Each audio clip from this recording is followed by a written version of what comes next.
Bismillahirrahmanirrahim. Assalamualaikum warahmatullahi wabarakatuh. Iya, apa kabar anak-anak semuanya? Kelas 3 Arafah, 3 Musdalifah, dan 3 Mina yang Pak Agung sayangi. Apa kabar kalian hari ini? Alhamdulillah, luar biasa. Allahu Akbar. Yes, yes, yes. Iya, semoga kalian dalam keadaan sehat ya nak, dan tetap semangat untuk melanjutkan pelajaran kita hari ini. Alhamdulillah bertemu kembali dengan Pak Agung nak hari ini dalam pelajaran Quran Hadis kelas 3. Gak kerasa kita sudah masuk pada pelajaran yang ke-8 di semester yang kedua ini anak ya. Bagaimana, sudah siap untuk belajar hari ini? Iya, kalau sudah Pak Agung cek semangatnya dulu ya. Kita tepuk semangat dulu sama-sama. Tepuk semangat. Semangat. Semangat. Iya, alhamdulillah. Baik. Seperti biasa kita awali pembelajaran kita hari ini dengan berdoa dulu. Kita berdoa belajar sama-sama ya, Nak ya. Bismillahirrahmanirrahim. Rabbi zidni ilma warzuqni fahma. Ya Allah, tambahkanlah ilmuku dan tinggikanlah kecerdasanku. Amin. Baik, setelah berdoa, Pak Agung ingin mengajak kalian bernyanyi seperti biasa. Sebelum mengawali pembelajaran, kita nyanyi sama-sama lagu Ayo Belajar ya. Oke, nyanyi yang semangat ya, kita sama-sama. Check it out.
Iya, hormat guru seperti orang tua. Tepuk tangan dong buat kita semuanya. Iya, baik, hari ini kita langsung mengawali pembelajaran yang ke-8 ya nak. Bisa dipersiapkan buku kurdisnya. Kita sama-sama buka ya. Halaman 92. Iya, dibuka dulu halaman 92. Kalau sudah, nah di sini ada cover ya, bab yang ke-8 tentang surah An-Nasr. Ya, sebelumnya kita sudah belajar surah Al-Kafirun ya nak. Sekarang kita beranjak pada surat berikutnya, yaitu surah An-Nasr. Ya, sebelumnya Pak Agung sampaikan, seperti biasa yang kita pelajari dalam surah ke surah itu 3. Yang pertama kita belajar membaca, yang kedua kita belajar menerjemahkan ya, ayat per ayat, dan yang ketiga kita belajar untuk memahami kandungan surah An-Nasr ini. Ya, 3 ini yang harus kalian kuasai. Hal-hal terkait surat ini juga perlu kalian ketahui ya, untuk nanti mengikuti tes atau ujian surat ini. Kalian perlu mengetahui tiga hal itu yang akan kita pelajari hari ini. Baik, yang pertama kita akan baca terlebih dahulu ya pada halaman 93. Coba diperhatikan halaman 93. Nah, di sini ada hal-hal terkait surat An-Nasr yang harus kalian garis bawahi ya nak. Yang pertama, surah An-Nasr itu termasuk golongan surah Madaniyah. Ya, ini jadi catatan ya, digaris bawahi pakai pensil ya. Coba kalian garis bawahi menggunakan pensil kalimat ini ya. Surah An-Nasr termasuk golongan surah Madaniyah. Artinya apa? Artinya surat ini diturunkan kepada Nabi Muhammad SAW di kota Madinah ya, atau setelah Nabi hijrah. Ya, itu golongan surahnya, surah Madaniyah. Berikutnya, surah An-Nasr ini diturunkan setelah surah At-Taubah. Ya, diingat-ingat, surah An-Nasr diturunkan setelah surah At-Taubah. Ya, ini juga boleh digaris bawahi jadi catatan kamu ya. Oke. Berikutnya kita akan sama-sama membaca surah ini ya, dengan pelafalan yang benar tentunya, yang harus kalian coba perbaiki bacaannya. Kalau ada panjang pendeknya yang belum tepat ya, Pak Agung akan ajarkan, akan Pak Agung contohkan bacaannya, nanti kalian bisa ikuti ya, bisa kalian ulang-ulang. An-Nasr ini ada 3 ayat ya nak ya. Maksud Pak Agung ada 3 ayat. Nah, 3 ayat ini yang kalian harus latih bacaannya ya. Sedikit ya, singkat bacaannya, hanya 3 ayat, tetapi memang harus kalian latih terus. Oke, Pak Agung contohkan ya, nanti kalian bisa ikuti di rumah. A'udzu billahi minasy syaithanir rajim. Bismillahirrahmanirrahim. إذا جاء نصر الله والفتح ورأيت الناس يدخلون في دين الله أفواجا فسبح بحمد ربك واستغفره إنه كان توابا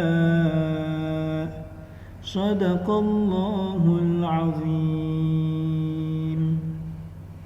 Nah, demikian pelafalan atau bacaan dari surah An-Nasr ya, pendek ya. Ya, sudah bisa dihafalkan dong surat ini. Ya, pendek banget ya. Ya, jadi seperti itu pelafalannya, bisa kalian ulang-ulang untuk latihan membaca, dan pesan Pak Agung panjang dan pendeknya diperhatikan ya, supaya membaca Al-Quran ini bisa mendapatkan hikmah dan pahala yang sempurna ya. Oke, itu pelafalannya. Berikutnya kita akan mencari tahu terjemahan atau arti daripada surah An-Nasr ini ayat per ayat. Oke, perhatikan halaman 95. Ya, bagian atas coba perhatikan. Sebelum kita ke mufradat, coba kita perhatikan dulu terjemahannya ya nak ya. Ada 3 ayat, Pak Agung akan bacakan ayat berikut terjemahannya. Bismillahirrahmanirrahim. Itu artinya dengan nama Allah. Itu pasti kalian sudah paham ya, sudah tahu. Bismillahirrahmanirrahim, dengan nama Allah yang Maha Pengasih lagi Maha Penyayang. Idza jaa nasrullahi wal fath. Apabila telah datang pertolongan Allah dan kemenangan, wa ra'aitan nasa yadkhuluna fi dinillah afwaja. Dan kamu lihat manusia masuk agama Allah dengan berbondong-bondong. Fasabbih bihamdi rabbika wastaghfir innahu kana tawwaba. Maka bertasbihlah dengan memuji Tuhanmu dan memohon ampun kepadanya. Sesungguhnya Dia Maha menerima taubat. Nah, ini terjemahan ya. 1 ayat terjemahannya apa, 2 terjemahannya apa, 3 terjemahannya apa. Nah, itu dihafalkan ya. Berikutnya, nah ini terjemahan atau arti daripada suku kata yang ada dalam surah An-Nasr ya nak. Idza jaa, idza artinya apabila, jaa artinya telah datang, nasrullah itu artinya pertolongan Allah, wal fath itu artinya dan kemenangan. Berikut sampai akhir ya. Boleh kalian baca dan lebih bagus kalian hafal ya arti per suku kata dalam surah An-Nasr ini. Ya lebih bagus. Artinya kalian juga belajar bahasa Arab di sini anak ya. Oke. Yang terakhir kita akan mempelajari isi kandungan surah An-Nasr ini. Sebelum kita memahami apa sih isi kandungannya, Pak Agung sampaikan dulu halaman 95 bagian bawah, coba diperhatikan. Isi kandungan surah An-Nasr pada tanggal 10 Ramadan tahun 8 Hijriah, Rasulullah Shallallahu alaihi wasallam berangkat dengan 10.000 pasukan menuju Mekah. Ya. Orang-orang Quraisy mendengar pasukan besar yang dipimpin langsung oleh Rasulullah itu menjadi getar dan putus asa. Nah, Abu Sufyan, pemimpin Quraisy, pergi menemui Rasulullah SAW di kota Mekah untuk menyerah dan menyatakan keislamannya. Rasulullah SAW memerintahkan pasukannya untuk memasuki Mekah dari 4 penjuru. Ya, dari depan, dari belakang, dari penjuru kanan dan penjuru kiri. Mekah akhirnya jatuh ke tangan kaum muslimin tanpa perlawanan sama sekali. Dan penduduk Mekah satu persatu menghadap Rasulullah untuk menyatakan masuk Islam. Janji bahwa pertolongan Allah Subhanahu wa taala akan datang dan Islam akan mendapat kemenangan telah terbukti. Manusia berbondong-bondong masuk Islam. Atas kemenangan ini Allah Subhanahu wa taala memerintahkan kaum muslimin untuk bertasbih dengan memujinya dan minta ampun kepadanya. Nah, dari cerita ini kita bisa tarik kesimpulan ya, ada 5 kandungan surat An-Nasr yang harus kalian pahami. Yang pertama, Islam pasti akan menang. Hanya waktu yang masih menjadi rahasia Allah Subhanahu wa taala. Makanya kalau kalian sebagai muslim dan kalian memegang teguh keislaman, maka insya Allah Islam akan selalu menang. Hanya pertanyaannya kapan, itu yang kita belum tahu. Ya.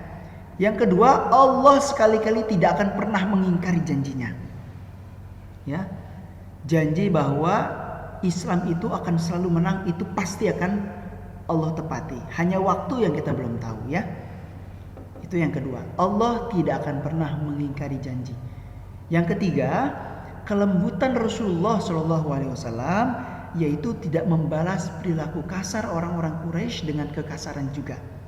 Ya, tetapi dengan kelembutan ya, dengan keramah tamahan. Ya, buktinya Rasulullah menaklukkan kota Mekah dengan hati yang lapang ya, tidak menyerang ya, tidak berbuat kasar ya, tetapi membuka setiap warga atau setiap rakyat Mekah pada waktu itu yang ingin menyerahkan diri dan ingin juga masuk Islam waktu itu, Rasulullah buka dengan pintu yang selebar-lebarnya. Yang keempat, kandungannya mencapai kemenangan dan kesuksesan atas berkat rahmat Allah. Oleh karena itu, kemenangan dan kesuksesan tersebut harus disyukuri dengan cara kita memuji namanya.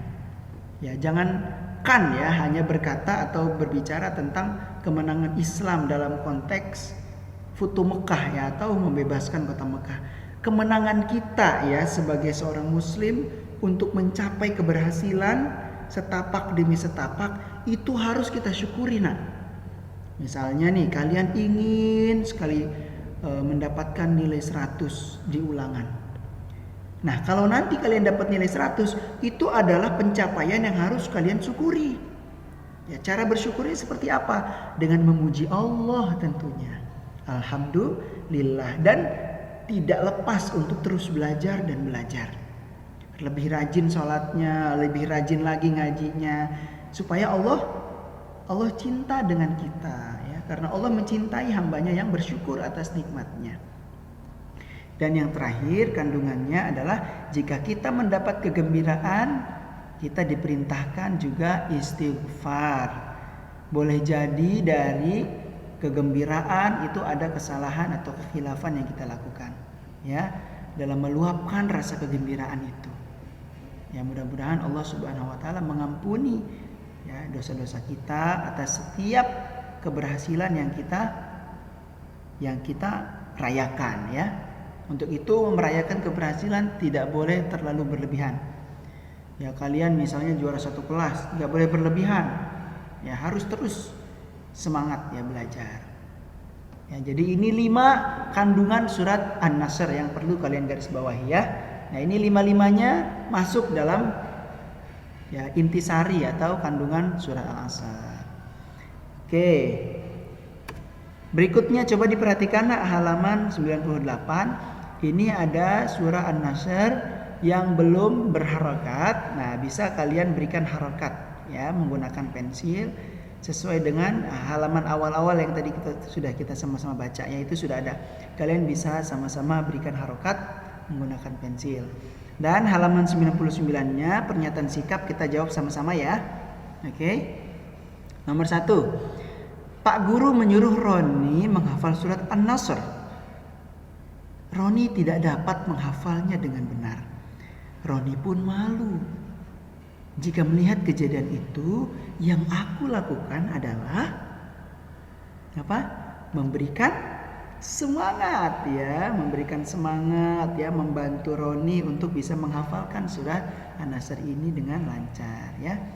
Ya, sama seperti ya teman-teman kalian di kelas. Kalau ada teman kalian yang malu, jangan ditertawakan ya, tetapi disemangati, dibantu.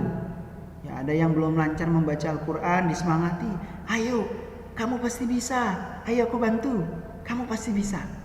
Nah, seperti itu. Yang kedua, Rudi anak yang pandai, tapi sombong. Kalau ada temannya yang tidak bisa menghafal, Rudi mengejeknya. Jika melihat kejadian itu, yang aku lakukan adalah apa yang harus dilakukan? Ya, membela ya. Kalau ada teman kalian yang diejek, kalian bela. Jangan ikut mengejeknya ya. Yang ketiga, temanku menang dalam lomba tulis menulis. Aku ingin seperti temanku. Yang aku lakukan adalah giat belajar, giat berlatih.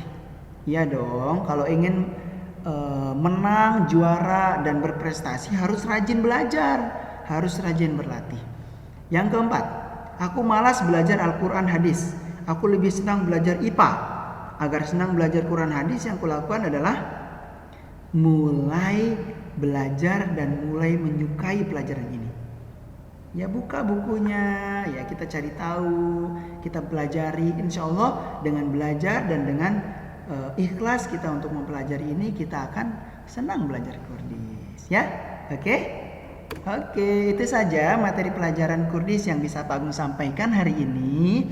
Untuk tugasnya silakan kalian kerjakan evaluasi pelajaran 8 halaman 101 dan halaman 102 ya nak. Bagian A, B dan C-nya silakan dikerjakan. Kalau sudah langsung difoto dan dikirim ke Pak Agung. Pak Agung beri waktu 2 hari ya nak, sampai besok silakan dikirimkan tugasnya ke WhatsApp Pak Agung. Terima kasih, itu saja yang bisa Pak Agung sampaikan ya. Tetap semangat Kalian belajar di rumah, tetap rajin mengerjakan tugasnya, selalu jaga kesehatan ya nak, dan jangan lupa nurut berbakti kepada ayah dan ibu di rumah.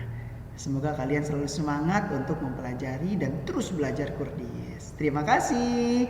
Pak mengakhiri dengan hamdalah. Alhamdulillahirrabbilalamin. Wassalamualaikum warahmatullahi wabarakatuh.